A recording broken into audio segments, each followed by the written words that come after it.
Allahumma salli wa sallim wa barik alaihi wa ala. Bismillahirrahmanirrahim. Assalamualaikum warahmatullahi wabarakatuh.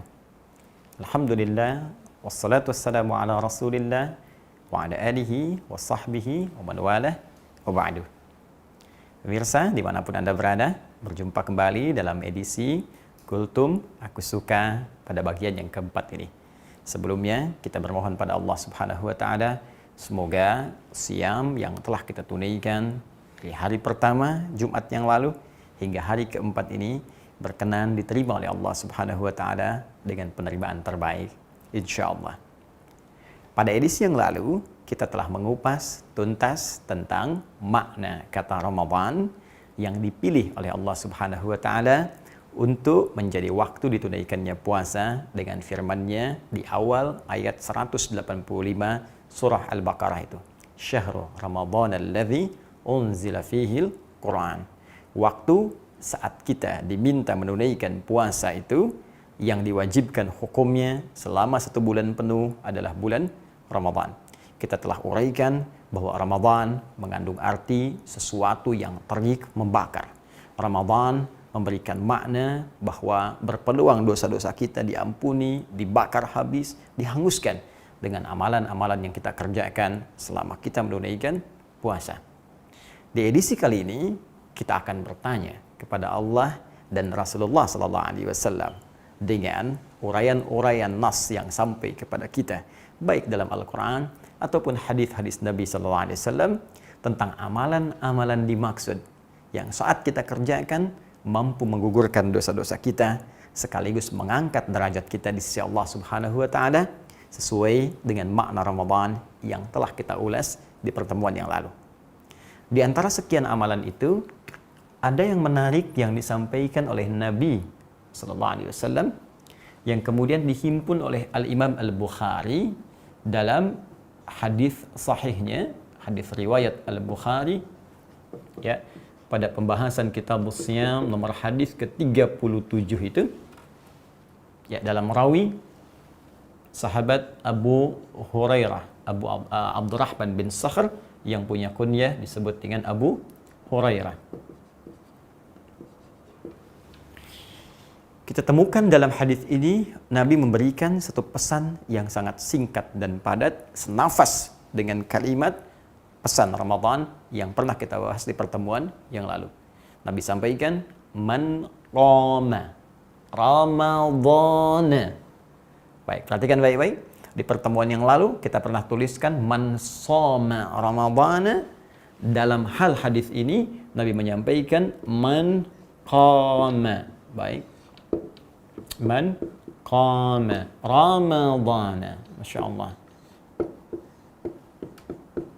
Imanan wahtisaban. Imanan wahtisaban. Ghufira lahu ma taqaddama min dhanbi. Ini poinnya. Ghufira lahu ma taqaddama min dhanbi. Masya Allah. Allahu Akbar. Baik, di edisi yang lalu kita pernah pelajari, Nabi pernah menyampaikan man shoma Ramadhana. Siapa yang mampu menunaikan puasa Ramadan itu, ya, imanan wahtisaban, dia tunaikan dengan penuh kekuatan iman, diwujudkan dengan banyak mengerjakan amal saleh, wahtisaban, dia ukur-ukur amalan-amalan itu supaya ikhlas dia tunaikan karena Allah. Jika ia mampu kerjakan itu, bonusnya ghufira lahu ma taqaddama min dhanbi. Maka Allah akan berkenan menggugurkan, mengampuni, membakar, menghanguskan sesuai dengan makna Ramadan itu ya, semua dosa-dosa yang pernah ia kerjakan dari mulai baligh sampai dia masuk ke waktu Ramadan itu.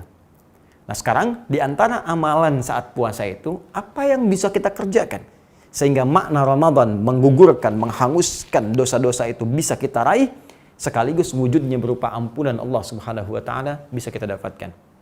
Ternyata di antara amalan itu adalah kalimat Nabi yang langsung memberikan redaksi serupa tapi kemudian menspesifikkan amalan dengan kalimat qama. Perhatikan kalau Anda jeli melihat semua urutan ini sama. Ramadhana imanan wa ihtisaban ghufira lahu ma taqaddama min dzambi. Sama persis dengan kalimat sebelumnya. Anda lihat uraian saya dalam edisi-edisi yang lalu, maka Anda bandingkan dengan tulisan yang lalu, Anda akan temukan kalimat ini sama. Yang berbeda hanya di sini. Bila yang dulu shama, puasa, yang ini qama. Ya, qama, qiyam. Tidak disebutkan kalimat-kalimat qama, qiyam dan turunannya. Derivasinya aqama yuqimu iqamah, aqimu yuqimun, kecuali dipahami dengan satu makna, yaitu salat. Ya, yaitu salat. Ya, karena itu kalimat-kalimat salat yang berupa ibadah dibuka dengan takbir, ditutup dengan salam, yang terkandung dalam Al-Quran dan hadis-hadis Nabi SAW, seringkali perintahnya diawali dengan turunan kata qama ini. Ya, qama bisa qiyam, bisa aqimu, aqama, yuqimu, yuqimun. Ya, perintah salat pertama di Al-Baqarah ayat 3 itu, ya. Alladzina yu'minuna bil ghaib wa yuqimunas shalah. Sebelum kata salat yuqimun. Al-Baqarah 43 wa aqimus shalah wa atuz zakat. Ya. Quran surah ke-17 misalnya, ayat 78, aqimis salata liduluqis syamsi. Aqim, aqim, aqim, aqim, aqim. Baik. Sehingga ketika Anda temukan kalimat qama dan turunan, qama, aqama, yuqimu, aqim, itu selalu identik atau disandingkan dengan satu ibadah yang disebut dengan salat. Dan pernah saya jelaskan di pertemuan lalu, kalimat qama, qiyam, aqim menunjukkan kesempurnaan. Seakan-akan Allah yang memberikan gambaran, Nabi ingin menegaskan, jangan sampai sekedar salat, tapi salatnya tunaikan dengan sempurna. Baik, kembalikan ke sini. Jadi kita bisa terjemahkan man, siapapun, laki-laki, perempuan, besar, kecil, tua, muda, sepanjang dia beriman, punya kualifikasi menunaikan ibadah puasa. Kemudian saat di waktu Ramadan itu, qama, dia menunaikan ibadah salat Ramadan yang spesifik khusus ditunaikan pada bulan Ramadan. Masya Allah. Jadi ada salat yang sangat dikenal, dikerjakannya di Ramadan. Ya, di waktu-waktu lain, ya kita bisa tunaikan sholat di malam hari. Cuma yang ini spesial. Ya, Ramadan lebih aktif lagi, Ramadan lebih banyak lagi. Sehingga seakan-akan sholat itu di masyarakat luas dikenal dengan, wah ini spesifik dengan Ramadan nih. Waktunya datang saat Ramadan. Walaupun sesungguhnya sholat malam di luar Ramadan pun bisa kita kerjakan. Ya, sholat siang juga banyak dikerjakan. Tapi yang ini, orang melihatnya ini spesifik Ramadan nih. Ini spesifik Ramadan. Masya Allah. Jadi ada amalan khusus di bulan Ramadan berupa sholat dan disandingkan dengan kalimat Ramadannya, seakan-akan memberikan isyarat kepada kita sholat ini tidak biasa, yang kalau Anda kerjakan dengan benar maka dampak Ramadan akan muncul di situ, membakar semua dosa-dosa yang pernah kita kerjakan sebelumnya. Dari mana taunya? Ini lihat kalimat akhirnya, ghufira lahu ma taqaddama min dzambi.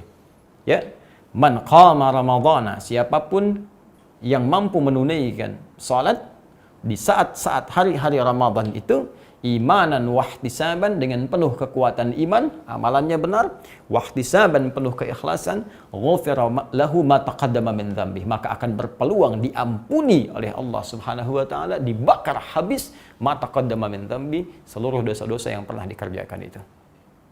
Nah, sekarang kita kembalikan apa yang dimaksud dengan salat ini? Ya.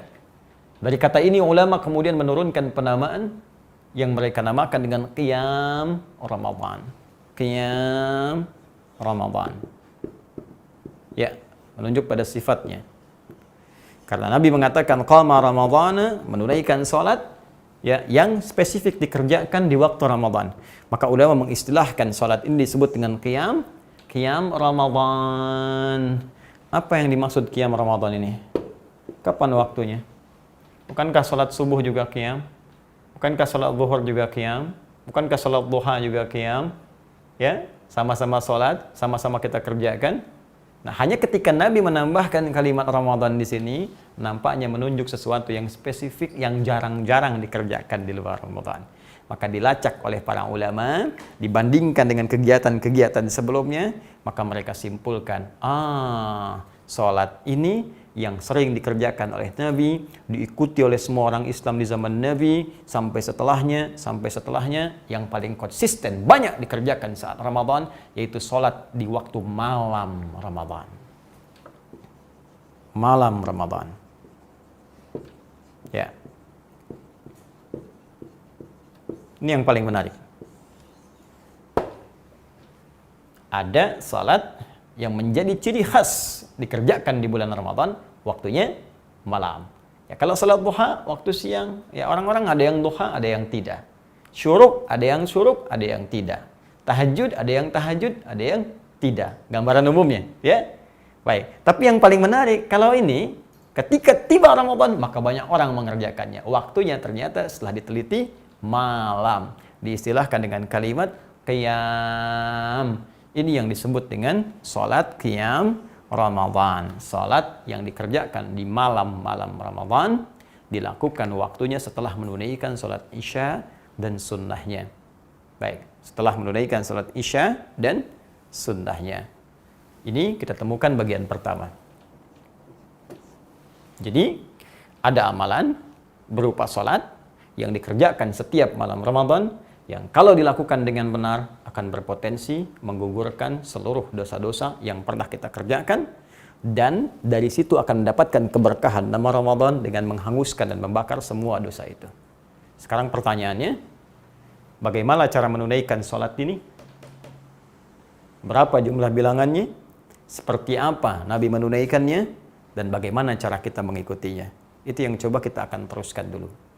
Baik, karena kalimat yang menggunakan kata qiyam atau qama kemudian dikerjakan di malam hari, maka kita akan melihat petunjuk dari hadis-hadis Nabi sallallahu alaihi wasallam bagaimana Nabi memberikan petunjuk tentang teknis penunaian salat yang dimaksudkan. Mari kita kembali dulu kepada hadis Nabi sallallahu alaihi wasallam yang diriwayatkan oleh Imam Muslim dalam kitab sahihnya nomor hadis 749. Rawinya, kalau Anda tak sama mendapati nomornya, cari rawinya yang diriwayatkan sahabat Ibnu Umar radhiyallahu taala anhuma. Baik. Beliau pernah mendapatkan penjelasan dari Nabi sallallahu alaihi wasallam, perhatikan kalimatnya, tentang salat malam. Salatul laili mathna mathna. Wa idza khasya ahadakumul fajra falyutir rak'atan wahidah. Baik, dari keterangan Nabi disampaikan salatul laili, salat malam itu, ya, ini hadis yang riwayat Muslim nomor hadis 749. Salatul laili mathna mathna. Jika Anda ingin tunaikan salat di malam hari, pertama kata Nabi, silahkan tunaikan mathna mathna. 2 rakaat. Ya. Wa idza khasyiya ahadakumul fajra, dan jika khawatir kemudian akan tiba waktu fajar itu 2 sampai mau tiba waktu fajar. Insyaallah. Fal yutir rak'atan wahidah, maka segera tutup dengan witir 1 rakaat. Insyaallah. Kebayang enggak tuh? Berapa banyak rakaatnya? Dari ba'da Isya ya sampai kemudian terbuka peluangnya sampai menjelang fajar. Ya, 2 dulu, setelah itu jeda, 2 lagi, setelah itu jeda, 2 lagi, sampai ke menjelang fajar, diduga fajar akan segera tiba, silahkan tutup dengan 1 rakaat. Fokus baik-baik. Keterangan hadis ini memberikan dasar kepada kita bahwa sholat malam, khususnya yang ditunaikan dalam malam Ramadan itu, satu, dari segi jumlah bilangannya, Nabi tidak memberikan batas spesifik. Ya, tidak ada batas. Silakan. Yang penting Anda tunaikan dulu. Ya, tunaikan 2 rakaat, jeda dulu. Tunaikan 2 rakaat, jeda dulu. Kalau khawatir fajar tiba, ya mungkin ada yang sholatnya jam 3. Ya kan? Ada yang sholat jam 2. Kalau sholat jam 3 mungkin dapat berapa? 2 rakaat, 2 rakaat, 2 rakaat. Mungkin ada yang 10 rakaat, dapat witir 1 jadi 11. Kalau dari yang jam 2, ya mungkin dapat 20. Kalau dari yang jam 9, jam 8 atau semampunya, bisa jadi rakaatnya tidak berbilang. Karena itu nanti di kalangan sahabat, ada yang sampai 11, ada yang sampai 23, ada yang sampai bahkan 36. tambah witirnya kemudian ada yang 1, ada yang 3, ada yang 40 rakaat. Jadi pertama, dari segi bilangan tidak ada jumlah spesifik yang langsung disebutkan Nabi Sallallahu Alaihi Wasallam, tapi Nabi memberikan dasar tunaikan dengan 2, kemudian istirahat dulu 2, istirahat dulu sampai kita merasakan kenikmatan, tutup dengan 1 rakaat sebelum tiba waktunya fajar. Ini kalau kita tanyakan, ya Rasulullah, kalau nggak ada batas nanti setiap orang bisa beda-beda. Nanti ada yang 2, yang penting kata Nabi 2. Salat 2, tutup dengan witir 1. Nanti ada yang 4, tutup witir 1. Nanti di sana ada yang 6, sana ada yang 8, sana ada yang 10, witirnya 1, dan seterusnya. Maka adakah di antara sekian keterangan Nabi itu yang memberikan contoh kepada kita standarnya berapa kalau ingin ngambil standar? Supaya tidak semua orang itu kemudian kreatif mengambil bilangan masing-masing. Walaupun diperbolehkan, tapi kalau ada standar, enak menunaikannya. Maka ditemukan dalam hadis riwayat Abu Daud dari segi bilangan. Ya. Abu Daud. Nomor hadis 1367. Ya, kalau tak sama kemudian cetakan kitabnya, lihat rawinya sahabat Ibnu Abbas radhiyallahu taala anhuma, ketika beliau menginap di rumah Sayyidah Maimunah radhiyallahu taala anha dan ingin mengetahui kebiasaan Nabi dari sejak bangun tidur sampai sholat malamnya. Maka dikisahkan oleh beliau, ya karena Rasulullah sallallahu alaihi wasallam bermakna adalah kebiasaan Nabi sallallahu alaihi wasallam, idza staiqadha min naumihi, jika bangkit dari tidurnya, fajalasa, beliau duduk sebentar, wa masaha biyadihi min athari naumih, kemudian menghapuskan bekas ngantuknya dengan tangan yang diduga bersih, ya. Setelah itu kemudian faqara khawatim surah Ali Imran, membaca 11 ayat terakhir surah Ali Imran, membaca doa alhamdulillahilladzi ahyana ba'da ma, dan seterusnya, dikuatkan di Al-Bukhari nomor hadis 181, ya, riwayat Jundub bin Junadah dan Muadz bin Jabal radhiyallahu taala anhuma. Baik, setelah itu apa yang terjadi? Fadhahaba ila syidin mu'allaqah, pergi kemudian ke tempat tertutup untuk berwudu lalu menunaikan salat. Apa kata Ibnu Abbas? Salat Nabi itu ditunaikan dengan 2 rakaat dulu. Ya. Ringan, dikenal dengan salat khafifatain. Kemudian tunaikan 2 rakaat, tunaikan 2 rakaat lagi, tunaikan 2 rakaat lagi, tunaikan 2 rakaat lagi, tunaikan 2 rakaat lagi, baru kemudian witir 1 rakaat. Ibnu Abbas sempat berada di belakang Nabi, kemudian ditarik untuk sejajar dengan Nabi. Ya, ini menunjukkan salah satu kebolehan kalau makmumnya 1 orang, imam jelas 1 orang, maka boleh makmum kemudian berada sejajar bersama imamnya di samping sebelah kanannya. Baik ya? Kembali ke sini. Maka disebutkan dalam hadisnya, salat rakaat ini 2, 2, 2, 2, 2, kemudian 1. Dan ini sebagai pembukanya, warming up-nya, supaya menghadirkan kekuatan untuk fokus dalam sholat. Kalau kita jumlahkan 1, 2, 3, 4, 5. Ya, 5 dikali 2, 10, tambah 1. Maka ini bilangan yang menunjukkan 11 rakaat standar yang pernah dikerjakan oleh Nabi SAW. 11 rakaat, saya ulang, standar yang pernah dikerjakan oleh Nabi Sallallahu Alaihi Wasallam bersama Ibnu Abbas radhiyallahu taala anhuma. Apakah Ustaz formasinya cuma 2, 2, 2, 2? Tidak. Ada juga di Al-Bukhari. Nomor hadis 2008. Ya, rawinya sahabat Aisyah radhiyallahu taala anha. Ya, beliau pernah menyampaikan salatnya Nabi Sallallahu Alaihi Wasallam, saya tidak melihat beliau mengerjakan di Ramadan atau di luar Ramadan lebih daripada 11 rakaat, sama standar 11 rakaat. Baik, bagaimana formulasinya? Yusalli arba'an, thumma yusalli arba'an, thumma yusalli thalathan. Beliau kerjakan 4 rakaat, kerjakan lagi 4 rakaat, kerjakan lagi 3 rakaat. 4, kemudian 3. Jadi silahkan kalau Anda mau kerjakan yang 4, boleh. Ya, 4 lagi, kemudian 3. 11 jumlahnya. Ini standar. Anda ingin kerjakan yang 2, 2, 2, 2, ujungnya 1, silahkan. Boleh. Ya, silahkan. Bebas. Mau 2, ataupun mau yang 4, 4. Tapi Ustaz, kan kata Sayyidah Aisyah, beliau nggak pernah lihat Nabi kecuali yang 4, 4, 3. Cara berpikirnya bukan demikian. Cara berpikirnya adalah, Sayyidah Aisyah kan melihat Nabi saat Nabi menginap di rumah Sayyidah Aisyah. Tapi kan kalau di rumah Sayyidah Maimunah yang 2-2. Ya. Di rumah Sayyidah Zainab bagaimana?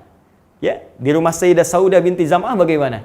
Nah, ini yang dimaksud Sayyidah Aisyah ketika Nabi ada di tempat beliau menunaikan 11 rakaat dengan formulasi 4-4-3. Di tempat lain pernah 2-2-2 ujungnya 1. Ini fleksibilitas saja, tidak harus diperdebatkan karena semua dicontohkan oleh Nabi SAW.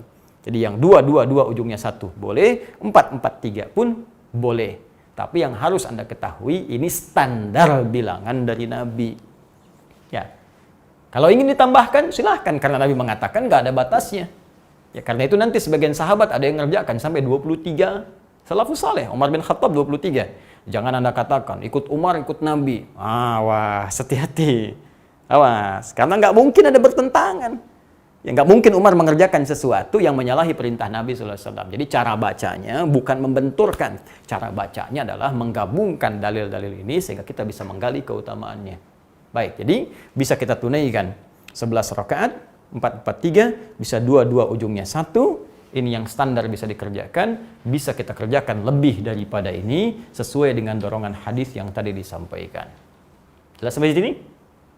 Nah, sekarang pertanyaan besarnya, seperti apa penulaian ini? Apa yang dibaca oleh Nabi SAW? Bagaimana cara mengerjakannya? Dan yang paling spesifik, apakah ada perbedaan antara mengerjakan sholat malam ini, khususnya saat Ramadan, antara di masjid dengan di rumah? Apakah beda kalau kita kerjakan di rumah? Apakah sama dengan yang dikerjakan di masjid? Bagaimana cara Nabi mengerjakannya? Itu yang akan kita bahas dalam kajian Aku Suka pada edisi yang kelima esok hari insyaAllah. Subhanakallahumma bihamdika, asyhadu an la ilaha illa anta, astaghfiruka wa atubu ilaik. Assalamualaikum warahmatullahi wabarakatuh.